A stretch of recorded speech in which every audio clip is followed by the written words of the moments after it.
आप सभी को सादर नमस्कार। आप हमारे चैनल पर नए हैं तो चैनल को सब्सक्राइब करना ना भूलिए और अपने मित्रों, शिक्षकों, अनुदेशकों और शिक्षा विभाग के सभी कर्मचारियों के पास यह शेयर कीजिए, जिससे संयुक्त बैठक जो लखनऊ में हुई है उसके बारे में विस्तृत चर्चा हम इस रिपोर्ट में करेंगे।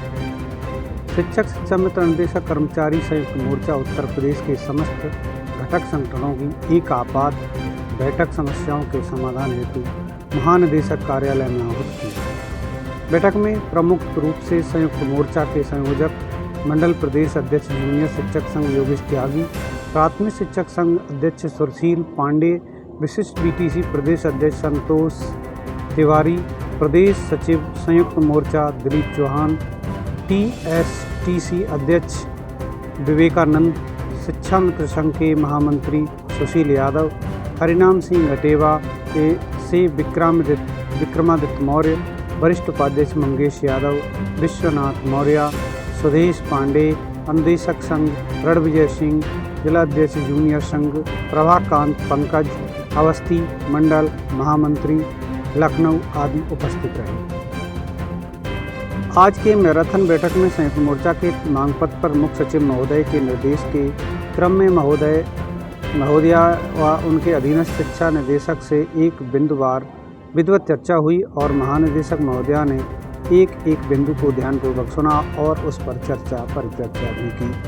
आश्वस्त किया है कि जो समस्या हमारे स्तर की है हमारे स्तर से जल्द ही निस्तारित कर दी जाएगी और जो पॉलिसी मैटर है उसका प्रस्ताव शासन और सरकार को मेरे स्तर से भेज दिया जाएगा और कमेटी समक्ष रखा जाएगा। हाफ डे सीएल का निर्णय महानिदेशक महोदया स्वयं ही करेंगी। 31 EL कैशलेस चिकित्सा शिक्षा मित्र अनुदेशकों के समान वेतन मानदेय दिए जाने का निर्णय गठित होने वाली समिति द्वारा निर्णित किया जाएगा। पदोन्नति प्राप्त शिक्षकों को 17,140, 18,150 कैसे लागू किया जाए उस पर मंथन कर वित्त विभाग से व्यक्तिगत रुचि कर लेखन समाधान निकालने की बात पर सहमति बनी। साथ ही प्रोन्नति वेतनमान हेतु वरिष्ठता सूची जारी करने हेतु आदेश जारी करने को कहा।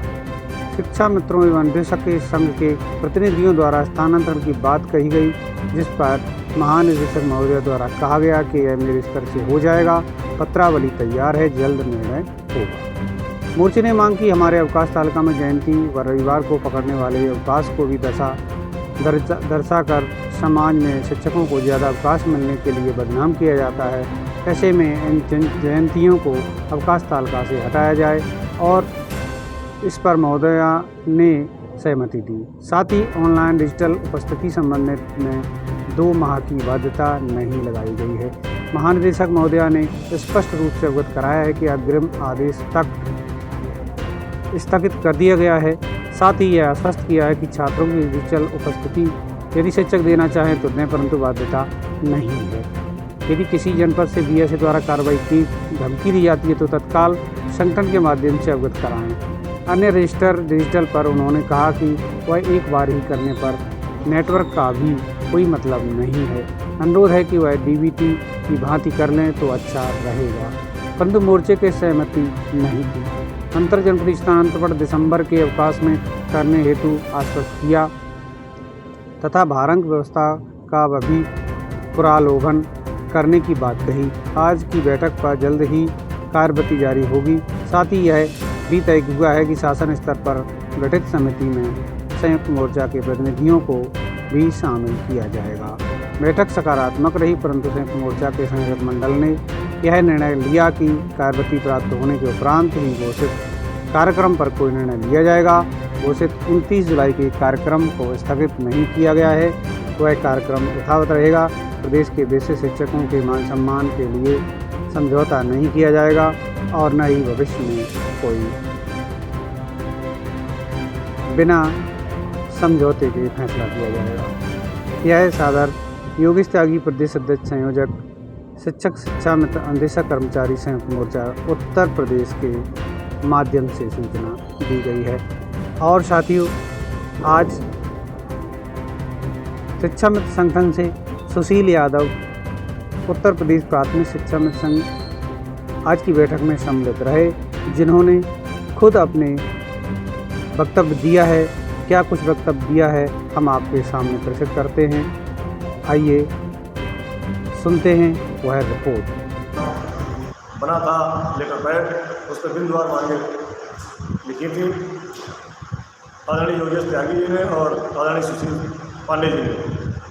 बिंदुवार उन बातों को रखा और 7 पॉइंटों पर विस्तृत चर्चा उन्होंने स्वयं किया और शिक्षा मित्र निदेशक के पॉइंट पर माननीय दोनों प्रदेश अध्यक्ष महोदय ने बहुत ही संवेदनापूर्वक महानिदेशक महोदया से बात रखी। उसके बाद फिर अध्यक्ष जी ने कहा, शिक्षा मिशन के प्रदेश महामंत्री सुशील जी हैं, आप शिक्षा मित्रों की समस्याओं को विस्तृत से रखिए।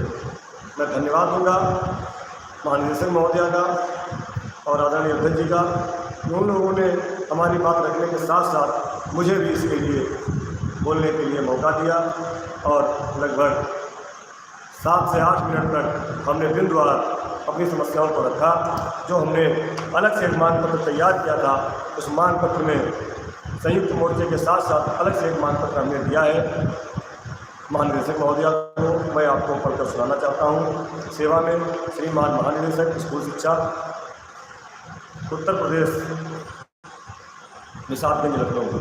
विषय शिक्षा मित्रों की समस्याओं का समाधान कराने के संबंध में महोदय सादर निवेदन के साथ अवगत कराना है कि उत्तर प्रदेश के प्राथमिक विद्यालयों में विगत 23 वर्षों से शिक्षण कार्य कर रहे शिक्षा मित्र जो कि स्नातक BTC उत्तीर्ण हैं और 3 वर्ष तक सहायक अध्यापक के पद पर कार्य कर चुके हैं।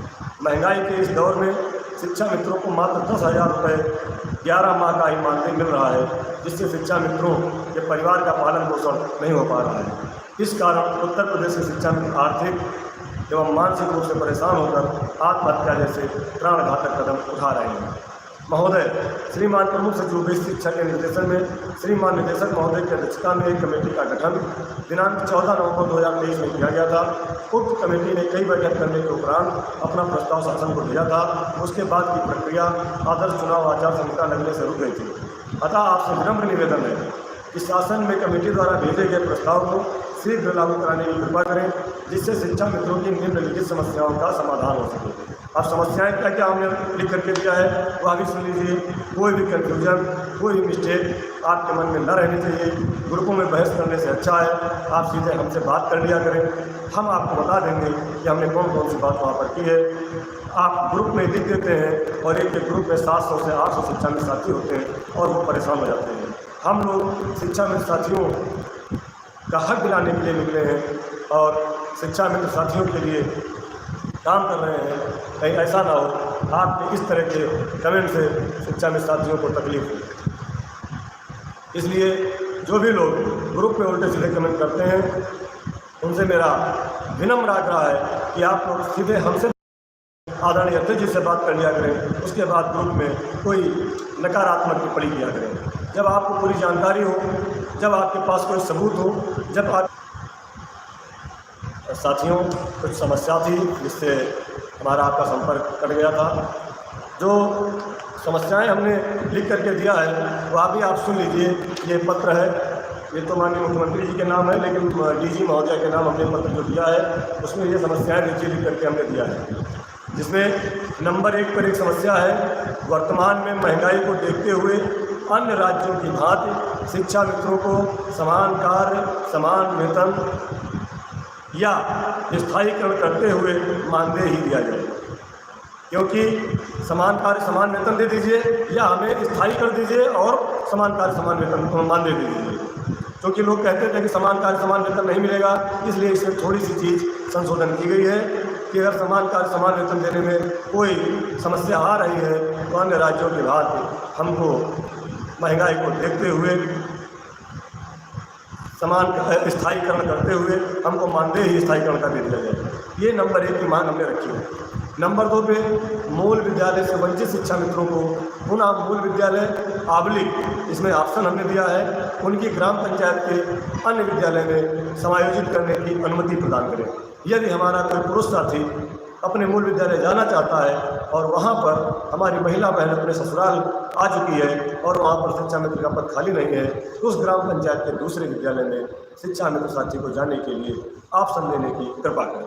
यह बिंदु हमने इस पर रखा है। तीसरा है, महिला शिक्षा मित्रों को विवाहोपरांत उनकी ससुराल के जनपद में समायोजित किया जाए। हमारी जो महिला बहनें हैं अपनी ससुराल की ग्राम पंचायत, न्याय पंचायत, ब्लॉक या उस जिले में जहाँ भी उनको आसानी से जगह मिल जाए उनको समायोजित किया जाए। ये हमारी तीसरी मांग है। चौथी मांग, शिक्षा मित्रों को ईपीएफ योजना में शामिल किया जाए और हमारा भी ईपीएफ कटौती किया जाए। पांचवी मांग हमने दिया है कि शिक्षा मित्रों को आयुष्मान योजना में शामिल करते हुए परिवार को मेडिकल सुविधा प्रदान की जाए। ये हमने अलग से मांगे रखी हैं। बाकी संयुक्त संघर्ष मोर्चे में भी हमारी 3 मांगे समाहित थी, जिसमें शिक्षा मित्रों को भी शिक्षकों के बाद ईएल, सीएल और हाफ सीएल दिया जाए। शिक्षा मित्रों को, शिक्षकों को, अनुदेशकों को सामूहिक बीमा का लाभ दिया जाए।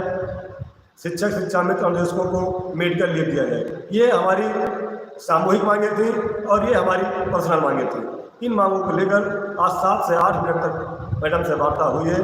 मैडम ने और उनसे यह भी हमने कहा कि हमने 18 अक्टूबर को एक विशाल धरना प्रदर्शन लखनऊ में किया था, जिसके बाद श्रीमान प्रमुख सचिव महोदय ने जो कमेटी का निर्देशन किया था उसका रिजल्ट अभी तक हम लोगों को मिला नहीं है।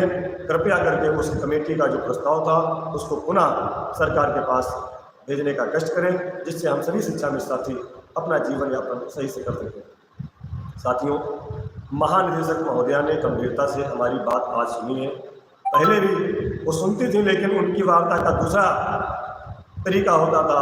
आज संयुक्त संघर्ष मोर्चे के साथ वार्ता करने का जो अनुभव मुझे मिला, जो वार्तालाप का उनका था आशीर्वाद स्वरूप तरीका, वो हमें बहुत अच्छा लगा। और उन्होंने कहा, उनका वक्तव्य आया कि शिक्षकों का जो हम जिले के अंदर समायोजन कर रहे हैं जल्दी ही वह हो जा रहा है और साथ में हम शिक्षा मित्रों को मूल विद्यालय वापस भेजने और जैसा कि आपने कहा है ऑप्शन के साथ प्रस्ताव बना रहे हैं, उस प्रस्ताव को माननीय मुख्यमंत्री जी से करवाकर बहुत जल्दी इसको हम आप तक पहुंचाएंगे और इसका लाभ आपको मिलेगा। इसके लिए हम महानिदेशक महोदया को धन्यवाद देंगे, जो बहुत दिनों से मामला चल रहा था मूल विद्यालय ऑप्शन सहित दिया जाए, उसका बहुत जल्दी पदाक्षेप होने वाला है। मुझे उम्मीद है कि हमारे जो साथी अलग अलग विद्यालयों में दूर दूर हैं, अपने घर से 70-80 किलोमीटर दूर हमारी जो बहनें हैं वह अपने नज़दीक के विद्यालय में पहुंचेंगी, ये हमें पूरा विश्वास है। दूसरी बात, स्थायीकरण की समान कार्य समान वेतन की बात जो हमारी आई, उसको महानिदेशक महोदया ने कहा कि इसमें टेक्निकल समस्याएं हैं, सुप्रीम कोर्ट का ऑर्डर है।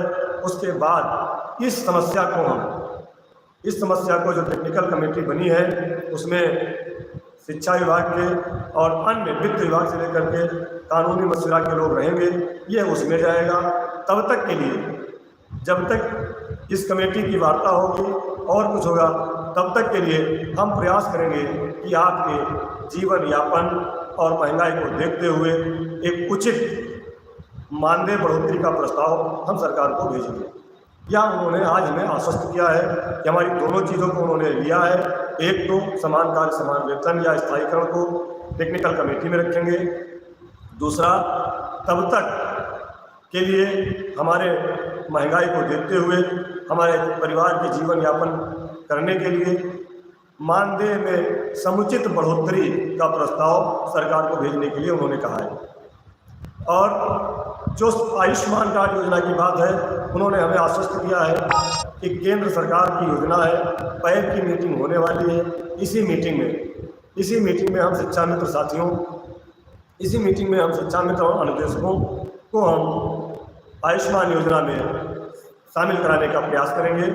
और उस बात पर हमारे शिक्षक प्रतिनिधियों ने भी मेडिकल सुविधा और कैशलेस बीमा योजना लागू ना होने तक उन्होंने भी कहा कि हमको भी आयुष्मान योजना से लाभान्वित किया जाए। मैम ने कहा ठीक है, हम प्रयास करेंगे, केंद्र के अधिकारियों से बात करेंगे, आपकी ये सारी चीज़ें आपको ज़रूर मिलनी चाहिए और इसके लिए हम जल्द ही अगली बैठक में ये सब प्रस्ताव शासन और सरकार तक भेजेंगे। साथियों, सामूहिक बीमा योजना के लिए भी उन्होंने शिक्षक, शिक्षा मित्र, अनुदेशक सबके लिए बात कही है। और जो हमारी मुख्य मांग स्थायीकरण की थी उसको हमने बताया आपको। हमारी मांग वही है। मांग में एक ऑप्शन दिया गया है कि स्थायीकरण की प्रक्रिया जब तक पूरी ना हो तब तक हमको महंगाई को देखते हुए जीवन यापन करने हैं।